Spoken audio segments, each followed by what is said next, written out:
Hello, friends. Welcome to our Legacy Plus. I'm taking my friends and family along the journey to sustain a legacy and inviting you to come along.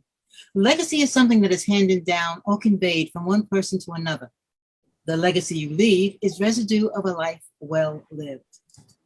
Our fireside team for today is Dr. Sonia Smith, President of Family Matters, and Dr. Winnie Benjamin, President of Stewardship Masters International, a certified business coach on the John Maxwell's team. Today, we are exploring the topic of Thanksgiving. What we do remember to be the family customs and experiences that stood out for you when you were thinking of Thanksgiving. Truly, I am jumping up and down right now with excitement because today, for our guest speaker, we have my gorgeous daughter-in-law, Dr. Tiffany McKinnon Russell. Tiffany has a PhD from Walden University in the field of business, and after college, she worked at Integrity Bank in a managerial position. Dr. Tiffany has written a book entitled More Than Happy, which is available on Amazon. Her husband, my son, also works from home, and he is an internet specialist, and he also wrote a book on virtual events. And we can't leave the baby out. The baby is working on Broadway in the play, The Lion King. She has a leading role as baby Baby Nala. Sydney is a kinetic learner, which I think is a challenge for any mom, but Tiffany has managed to conquer it. She also has a Facebook group called The Brand New Homeschooler. So if you are interested in homeschooling your child, go take a look. All right, ladies, we can start our fireside chat right now. And we'll see who's first. Oh, I didn't see you there. I told you this thing was taking up the whole page. Hi, baby, how are you? Also in our chat. That's nice. Howard, President of Young Men Strong. Yes, she's the founder. By the way, did you all see that awesome presentation on Facebook, right? With her magazine getting into the foreign countries and having orders, and we just had to blow it up. So welcome again, our founder at large of Young Men Strong, and of course, publisher of Thoughts magazine. Welcome. She's part of our staple of this. So Tiffany, I want to thank you so much for being here. I know this is real family today. And I know, of course, your little one, she is not only an actress, but you have managed to keep her focused on her schoolwork. And your husband, of course, running his own business, which is kudos. That's exactly what family is. And you're a great support. And so you both, all together, I sort of view all of one tight knitted family, which is very hard to find in today's market. So just for our audience, basically, if our audience is watching, we want them to like, click, and share. All right? So our topic today is all pertaining to family traditions and what happens during Thanksgiving holidays. And basically, I want you to tell me, what has that been for you? What have you recognized your family tradition growing up has been? What did you see it to be? How has that impacted you? So it's for me to go first? Tiffany. Okay. Yes. All right. Well, first of all, thank you so much for having me today. Excited to be here. I would say for my family growing up, Thanksgiving, I know a lot of times you think of all the foods and things you're going to eat, but for our family, Thanksgiving was always a time of reflection and introspection. Growing up as a pastor's kid, my father was my pastor, he was my bishop. So right before Thanksgiving, he would begin working on his Thanksgiving theme, his sermons for the month of November. And so during that time and watching him go through his study and prepare those sermons, that time for us as a family was really about introspection and really preparing us for a season of Thanksgiving. So when I think back over my childhood, we had a lot of different ways that we were able to do that. So as we led up to Thanksgiving Day, it was taking that time to think about what were we going to share around the table. We would spend time talking about around the table what we were thankful for and why and how that's impacted us throughout the year going in towards the end of the year. And we had different ways of expressing that. I can remember writing poems that I shared at the table. I can remember writing songs, reading poems. And yes, we had good food too, but the time really was about spending time together. One with another. And we also would, I'm sorry? No, you just froze for a minute, so we were glad that you were back. Oh, okay. Yes, we're here. As you had mentioned, we are, my daughter is, or as Mom had mentioned, my daughter is on Broadway, which means we are for a short time, we are relocated. So we're actually in Jersey and we're in an apartment, which is different than our normal setup would be. So if there's any internet special things happening, that would be why. Okay, that's quite fine. But this is an FYI. But yes, so that's what we had different ways of expressing that thankfulness. And that really set the tone for how we look at that holiday. Another thing about the holiday is that growing up, my parents were very focused on us as a unit spending time together. So it was my parents, my older sister, and myself. And so there's 4 of us just in our nucleus family, and they were very focused on, for our holiday times, before the holiday and after, we would travel and see other family and things, but around those days around the holiday when we were growing up were just for us. And so a lot of my memories that I have for Thanksgiving was really the 4 of us around the table.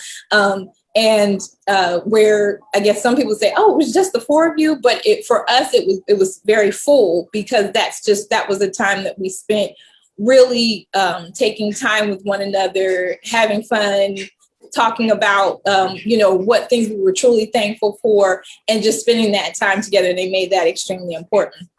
So in transitioning to become, adulthood, and first going through, college and coming home for the holidays and things, those were things that I looked forward to, is just spending time with my family, just our nucleus family. As going into adulthood, we started to travel more. And so you were kind of adding more family members in during that actual time, but we still had our time together as the 4 of us. And then that would grow as, marriages, and you get married. And so I have a brother-in-law and then my husband, and then you're adding the children into it. But that one piece that has remained has been that time of understanding what, thankfulness, and thinking about that time of just what is it that has happened throughout the year, taking that time, that moment of introspection. And so we still continue to do that as the 3 of us in our family.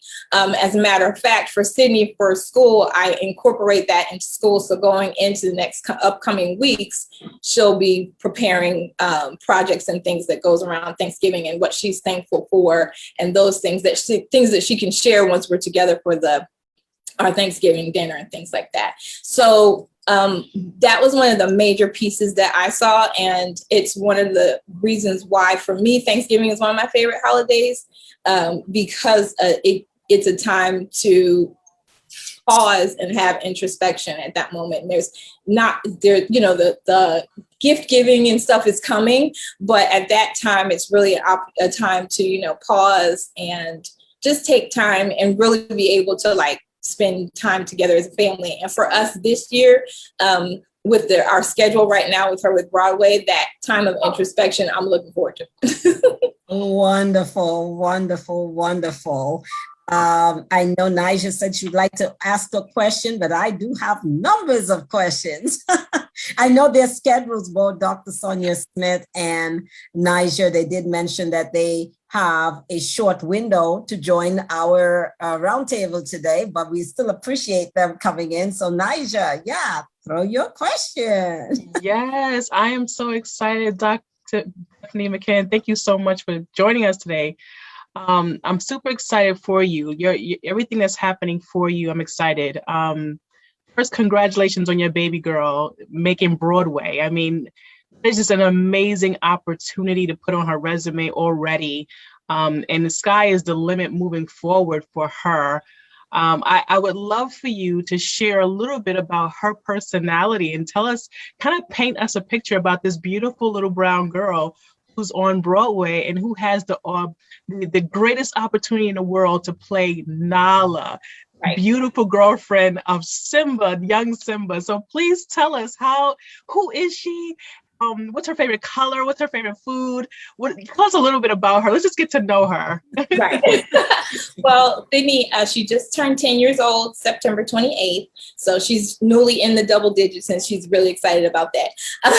She is our only child. And one of the things about her from in the womb, she has a lot of personality. She's always had a lot of personality, even as an infant. And so we've always tried to, even as a baby, allow her to express herself. So even as a baby, when she wasn't even speaking yet, I taught her baby sign language so that we could communicate. And so she's always been very clear about being able to say how she feels and what she thinks. So that's the basis for how she approaches things. She's very clear. And she's very direct, so she knows exactly what she wants to do. We started homeschooling her because at 4 years old, she asked me to homeschool her. She was in a preschool program, and I picked her up on a Friday afternoon and said, "Are you ready for the weekend? Are you going to miss your friends?" And she said, "No, I will not." And I said, "Why not?" I'm thinking, what happened? So Mama Bear comes out because I'm thinking, do I need to handle a situation or something? And as we talked, she just stated how she really liked when I taught her and when I worked with her, because I worked with her 2 days out of the week and then she went to preschool 3 days out of the week. And so as we talked about it, and as we do as a family, before we ever make a decision or do anything, we pray about it. So we prayed about it as a family. And then my husband, Greg, he said, "Hey, if you think you want to do it and you feel like that's what God's saying, then let's just go."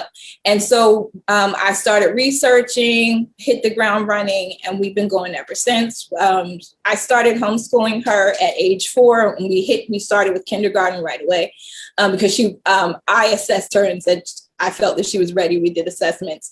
And so we've been homeschooling for about 6 years now. So she started at 4. Then there's another piece. Mhm. Yes. Mm-hmm. Oh, excellent. Yeah. So we started her at 4. And so at about age 5, we took her to see The Lion King. And it was a surprise. It was really a surprise for me because I really wanted to go. But it was a gift to me from me. But of course, we were all together as a family. We love shows. So we've taken her to see different shows, but we wanted her to see The Lion King. And she sat on the edge of her seat the entire time because she was just mesmerized. And when the actress playing young Nala came out on stage, she looked at me and she said, "Mommy, is that a little girl?" And I said, "Yes." And she said, "I can do that." And she was 5 years old. So from 5 years old, she said, "Mommy, that's what I want to do. This is what I want to do." So we put her in the way that my husband and I, the way that we approach when she talks to us about the things she wants to do, because like I said, she's very direct, she's very clear and always has been, is that we take everything she says extremely seriously. So it's never anything that she says to us that we say, "Oh, okay, well, she's just saying that." We always take it very seriously and we talk to her about it.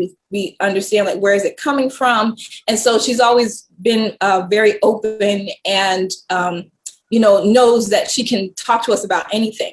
And so as we talked about it, it was very clear that this is really what she wants to do. So I found theater camps and we put her in theater classes. And she was in her first theater class, I think, for about 2 months before she booked her first role in her first play as Tinkerbell and Peter Pan Jr. So she was 6 years old. And the director said, I know she's young, but I know she can do it. And I said, I know she can do it too. So, she blew them away. And then from there, she was 6 years old at that time. She did a couple of more plays. And then at age 7 is when we transitioned her into a theater where it was what she calls true theater, where she's working with adults. That's what she said. She said, I know I'm acting when I'm working with adults, is what she said. So so we did 2 plays. She did 2 plays over the summer of 2019. She was 7 years old. And leading up to her 9th birthday, we said we wanted to take her to celebrate her 9th birthday. Our favorite place to go is Disney World. And that's another, or I'm sorry, not her 9th birthday or 8th birthday, but it was her 8th birthday.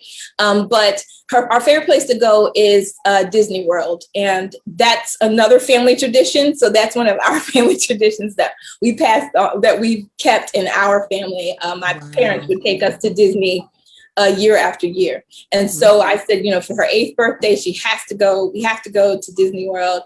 And we did the whole makeover and everything. When we went to Disney, to Magic Kingdom, she was dressed as Princess Tiana, which is her favorite princess. And she had the whole makeover and everything. And it was perfect. It was just a perfect moment. The band was playing a song from Princess and the Frog, and she started to dance by herself. And my husband, who always catches everything on video, he started to record her just as a family moment. And long story short, one of the cameramen or one of the photographers brought her out to dance with the band. That moment we shared with our family. It ended up going viral. It's now across multiple platforms. So from there, she's done television, she's done film, she's done.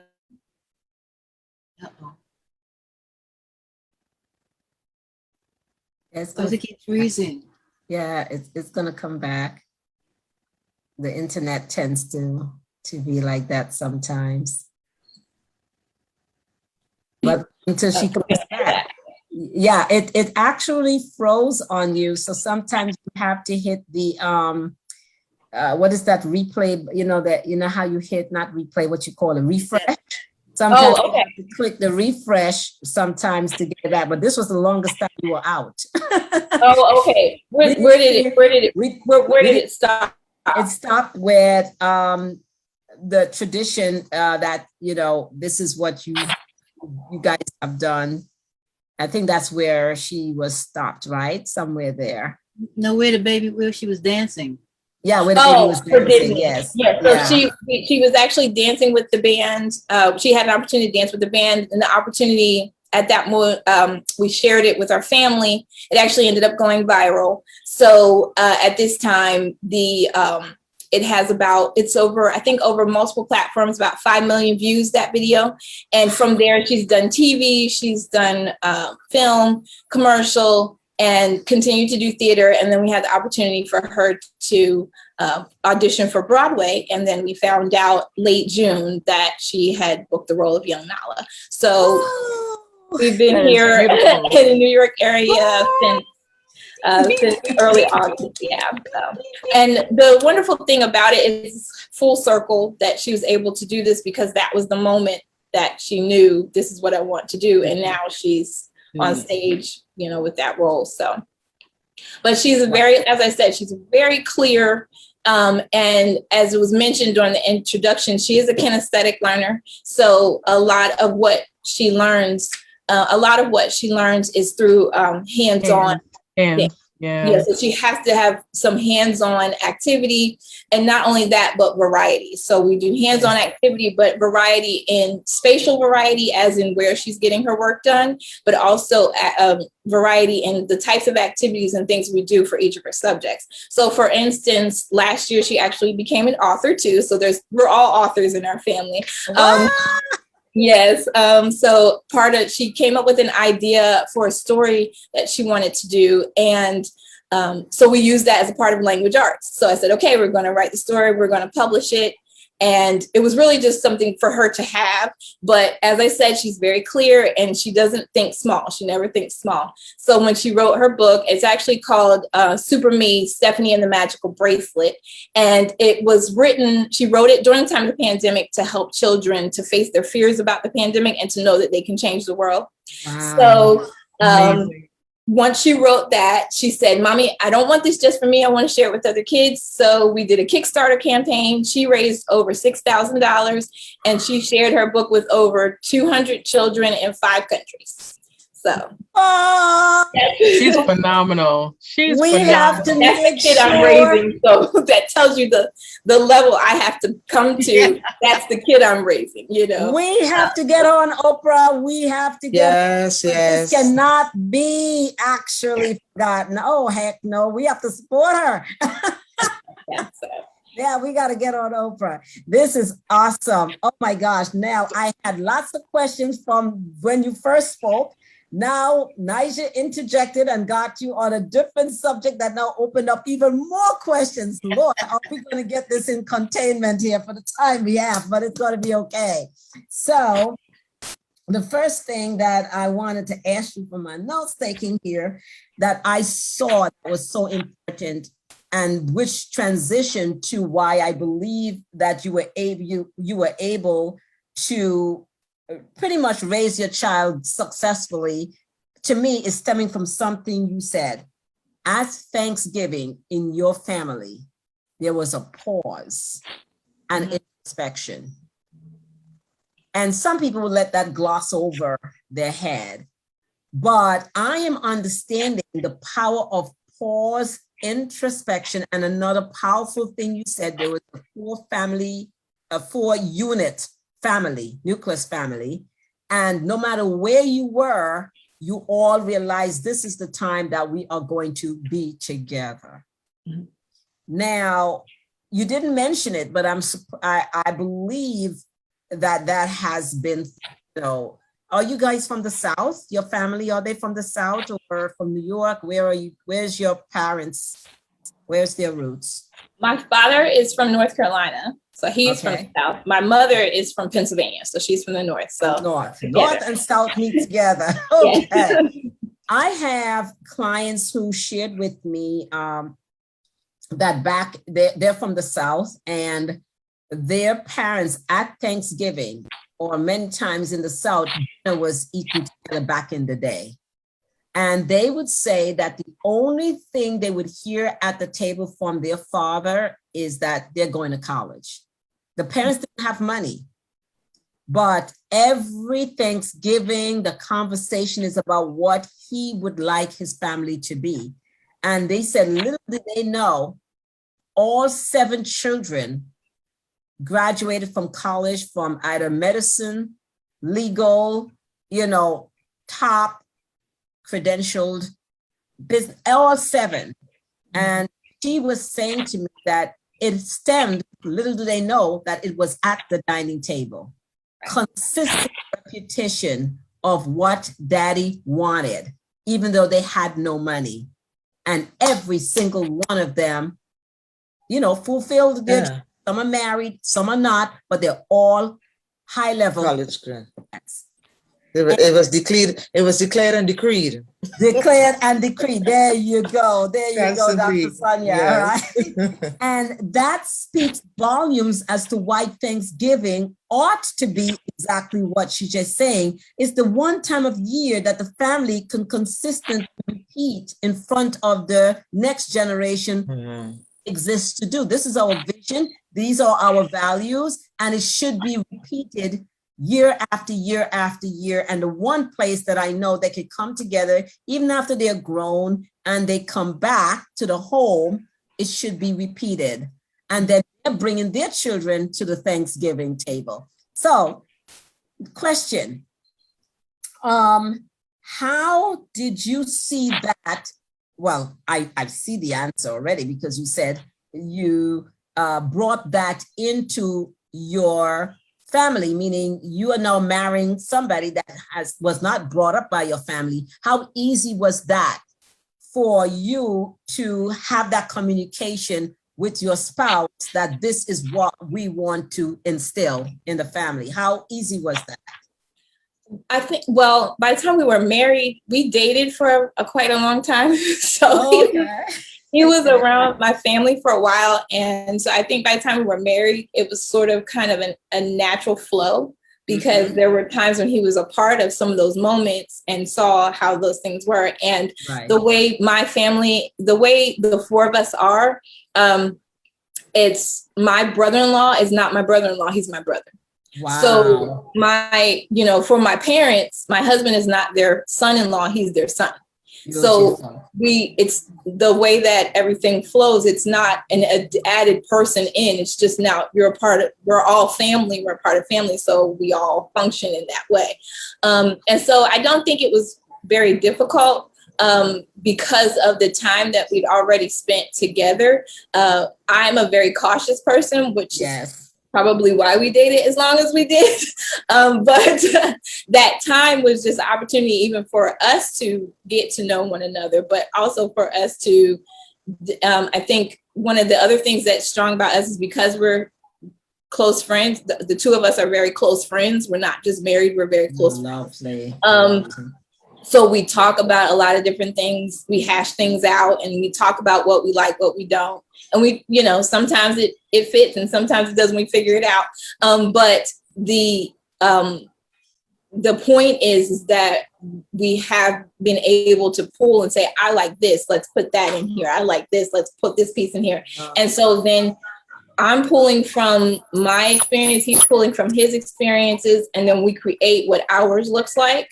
And then we create a foundation for our daughter, Sydney, and then so that she has a foundation and then she's going to build on that as she goes too. Wonderful, wonderful. Now, you also mentioned that how well did you feel that clarity, what you have done and the structure that you have, that discipline that I see that you are sharing from your family? What role do you think that played in your daughter maintaining and expanding that whole knowledge of clarity, that whole desire of clarity, of being clear? I noticed you said that you don't do what most parents do, you know, oh, that's chitter chatter, you know, that's child talk. You sort of said that you and your husband made a decision that you are going to take everything, this child, no matter how young, you took it seriously. And how well, I mean, I know you're at a doctorate level, so you know you've done research. How well do you believe that your decision to listen to everything that she says and take it seriously play on her having clarity in communication today? Well, I think studies will show that as when you're talking to your child, the more you have conversation with them and you show them, not just by saying, oh yeah, I care about what you think, but the more you show them you care about what they think and how they feel, the more confident they are in those thoughts and feelings and those ideas and aspirations. And so I think it played a huge part because she's never had a moment where she felt, oh, you know, mommy and daddy don't really take this seriously, or maybe this is not a great idea, or, you know, maybe I shouldn't focus here or there, you know, because, you know, they're not really taking this seriously. One of the things we have to remember is that our children, number one, we made a choice for our children to be here. They didn't.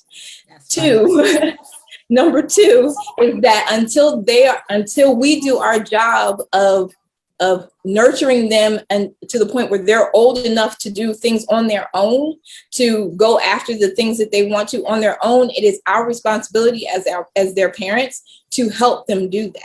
I am right now the catalyst for her success. That's who I am. Wow. So I can't be that if I'm constantly second guessing the things that she's telling me. I have to take what she's telling me, take it in prayer and say, okay, Lord, how should we address this? But I should always take it seriously because there's a reason why she's saying it. Yes. And I think one of the things that's another thing, if we talk about legacy, that's how I was brought up.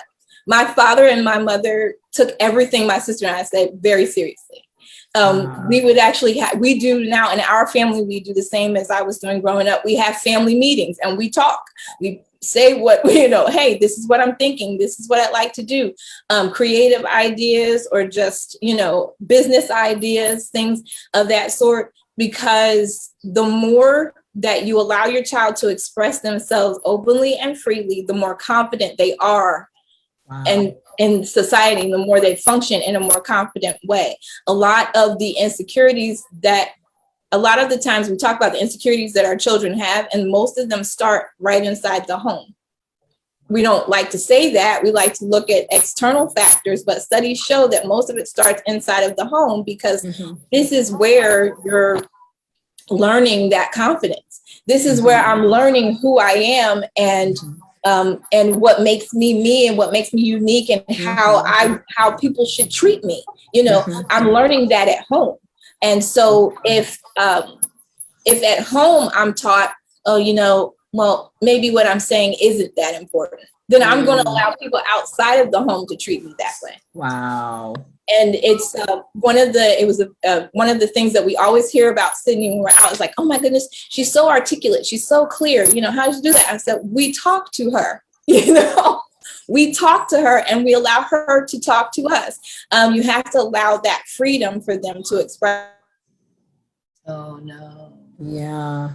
Importance of her being able to clearly find a direction and then know that she had the support of mommy and daddy to help her. Okay, great. I know Nisha has to jump. I just want us to be able to acknowledge her presence, thanking her so much for contributing and opening up that great question for us to know about Sydney. Thank you for really being the catalyst for making that happen. I know she has to jump, but we just wanted to say goodbye and thank you. Thank you so much. Bye, guys. Dr. Russell, it was a pleasure. Thank you so much. Thank you so much. Bye, Winnie. Bye, okay, bye-bye, sweetheart. Have a great weekend. Bye-bye. Okay. Bye-bye. Yeah, so this is just so rich. You understand that, no wonder you said you're an author, because we can go on to Chapter 3, Chapter 4, Chapter 5, Chapter 6 is so much richness from this. But in recapping, we understand how your Thanksgiving experience has been and how it has been maintained. And because of the consistency, that's the key, the consistency of those values, when you brought in a sibling for your parents in the form of your husband, being that he was with you consistently, he saw consistency in a practice that made it very easy for him to adopt that. But in addition, what you're telling me is that you are able to bring that into your generation, to your child, where she is seeing that consistency. Do you think that that consistency had a lot with her being clear in saying, Mom, I want you to homeschool me? Because she was at a tender age of 4 that she knew the word homeschool. Homeschool. And you were saying that in your generation, with your parents, there were family meetings. So I would want to suspect that you and your husband, she was in the hearing of a family discussion in your nucleus about such words, about homeschooling, and she might have heard it being mentioned, and who knows? She knew what it is, so that when she measured that against her experience, she came back and said, homeschool me, because I don't think that you excluded her from the family dialogue. Right. No, she's never been excluded from our family dialogue. As an only child, we were always together. We really do spend a lot of time together, the three of us. Yes. And so she's always been a part of our conversations, even when we didn't think. Yes. She really was understanding everything that was going on. She's been a part of a lot of our conversations and things. And we ask her, so just a basic conversation we might have is, we might talk about dinner, they just talk about dinner, but we're asking her, well, what do you think? What are you feeling like? You know, what do you think? Wow. Those are the types of experiences that she's had where she's always been very clear that her opinion matters in the process. Wow.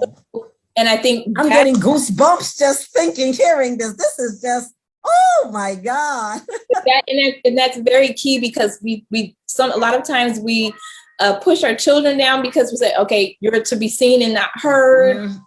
Okay, I don't agree with that. That's right.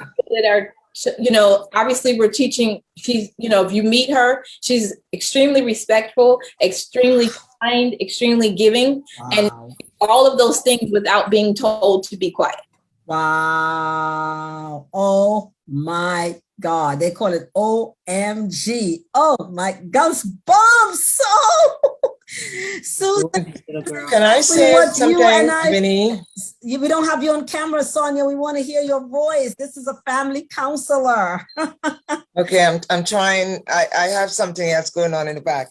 Okay. But listen, what it speaks to me of is she observed you guys being natural.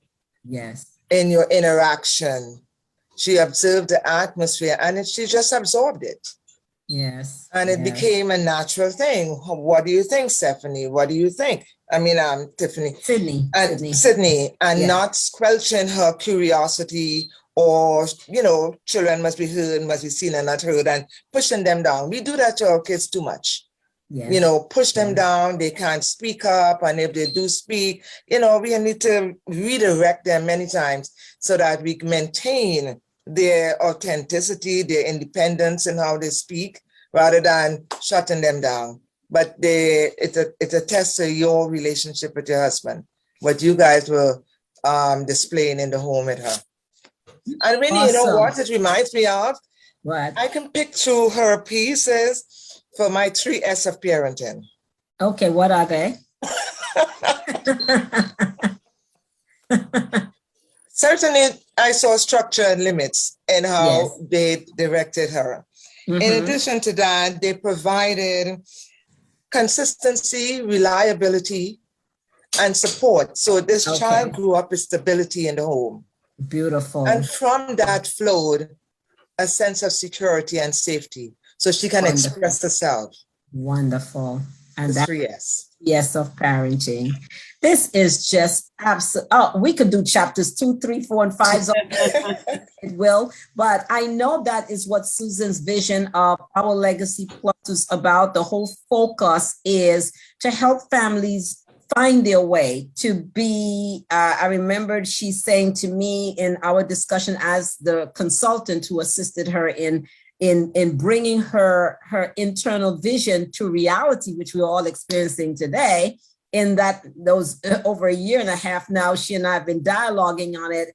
And I've extracted from what she's saying is that this can be the North Star. She envisioned her A Legacy Plus to be the North Star for parents who might be still waiting. Where do I go? How raise my child? That this could be the trusted entity, and I'm so excited that her own daughter-in-law and her own son are able to be an authentic example of what she's aspiring. I know that's why she's beaming right now, because I always wanted them to take over this legacy, right? And I think what Tiffany has demonstrated before the world and us today is that she's fully capable. She and her family unit and her daughter are fully capable to be the North Star for many other families, to use this platform to be for more families to understand and to be involved in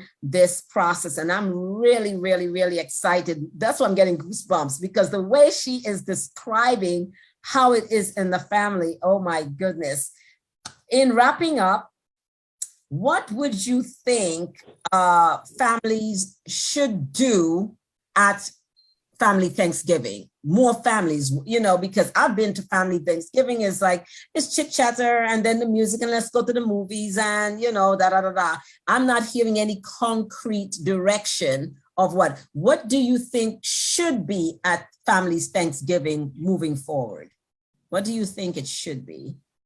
Well, I think there are three key things that I think should be at Thanksgiving. Whether it's just your core family or you have extended family there, I think there must be a moment to pause and to really clearly say, this is one, at least one thing that I'm grateful for this year, something that I'm grateful for. So it brings it into focus what we're doing here. You know, it gives it attitude. The second thing is, I feel that there should be a focus on making sure that the time that you're spending together is quality. So that means there may be like pockets of Conversation. Yeah. Just check something here. Yeah, it's just pockets of what? Because it froze again. Pockets of groups of maybe smaller groups. Maybe you have the children are together doing something, or the adults or things, but pockets of time and groups that are spending some actual real time together. Having time, if you have different generations all in one space, making sure that the generations are coming together. So, if you have a grandmother and their grandchildren, but spending that time, that introspective time, and connecting during that time. Yes. And the third thing that I think that you need to come away from that with is just a clear idea of, how as a family, how you will function. So if there's sometimes I think Thanksgiving might be a good time to really reassess like the vision for your family. What is our, what are we focusing on? What are our goals? Because you're coming into the end of the year. And so now we're in fourth quarter, and that business mindset we're fourth quarter. And when you hit the end of third, early fourth quarter, you're technically all the way in February. You should be thinking into February at that point. Absolutely. That time could be an opportunity to really reassess your goals, to look at where are we with the goals we've already set, and then what would we have going forward. So introspection, connection, and setting goals for the future. I think those are important things to do at that time. Wonderful. Okay, as we wrap up, Sonia, do you have any questions for Dr. Tiffany? Because we are wrapping up now.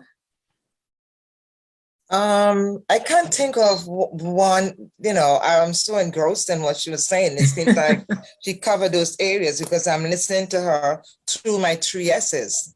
And she was really able, I was seeing it displaying itself. It's there. She wasn't aware of my concepts of those 3 S's, but she was showing it up in her family. Families do have it. The ability to provide the structure, the stability, and the sense of security for kids. Yes. Because that's ultimately you want children to be high self-esteem and to be able to, go forth and be their solid little selves. And I'm hearing that in your daughter. So not a question per se. Maybe the question is, how could you say it? Other little girls and with their parents, have you ever thought of, I don't know if you do it already, but I'll still ask you, is there anything in your community where you live, where you have, let's say, as you say, groups come together and help parents talk through some of these things that you do that may have been successful with your daughter? Well, up to this point, I have been focused on working one-on-one with families. So it's been more customized, but I'm reopening up my group that Mom mentioned earlier, the Brand New Homeschooler. It's called the Brand New Homeschooler because it's a new look at a way to educate and nurture your child. So it's the base, but it's really not just about homeschooling. It's what is the new way to look at nurturing and your child. So that's a space that I have. It is open, and we're bringing in new members. We have just under 70 in there right now that we're working with. So we're wanting to build that group up. And create that as a space to have these conversations. Yes. As a space to have that kind of support, and for individuals who are, families who are wanting to begin homeschooling, so they can create that solid foundation. So realizing that, homeschooling is just another vehicle for supporting and nurturing your child, and it just happens to also include the academic side. So that you are, taking full control of that process. Yes. Yeah, so it's This is exciting. Wonderful. It's exciting. that. Yeah. Oh, That's so just solid. wonderful. I mean, I just can't get my goosebumps to go down. They're just rising up over and over. This is just right up Yeah. my alley. Susan, let's Yeah. hear your voice. I know you hear it all the time because it's so family, close to blood. I'm sure you have heard something new that you like to contribute here. I didn't hear anything new because I know my daughter, and I can tell from my son just how well she does as a mother Yeah. and a wife. Yes. Like I said, I was excited that she was going to come on. And I look back and say, well, I did some of those things. When I think about Gregory as a little person, I said, oh, I Yes. did some of those. I hear things sometimes, oh, I made it. I did it right. And then sometimes I hear things, I go, oh, I didn't do that right. But I can't go back. But it looks like it worked out okay anyway. She loves him. It must have worked out okay. There you go. There you go. Oh, this is really exciting. This is really exciting. Yeah. Oh, Tiffany, definitely we would love for you. Now, of course, you are the generation, our Legacy Plus. You are her generation that she's building this for with the desire that is built upon. She's gotten to this platform, and I know we're making it public that her desire is to have you and her son build on top and take this into the levels that you can envision it to go. She has no problem with that. All her desire is that can Sydney take this and run with it?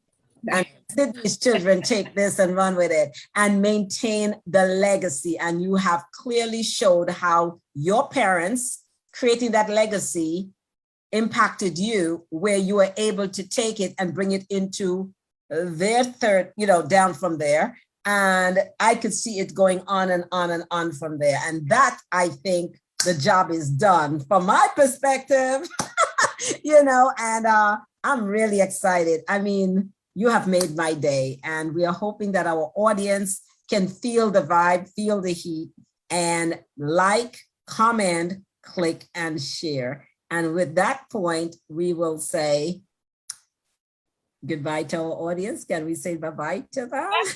Thanks for having me. Bye. You're welcome. You're welcome. Thing. You're welcome.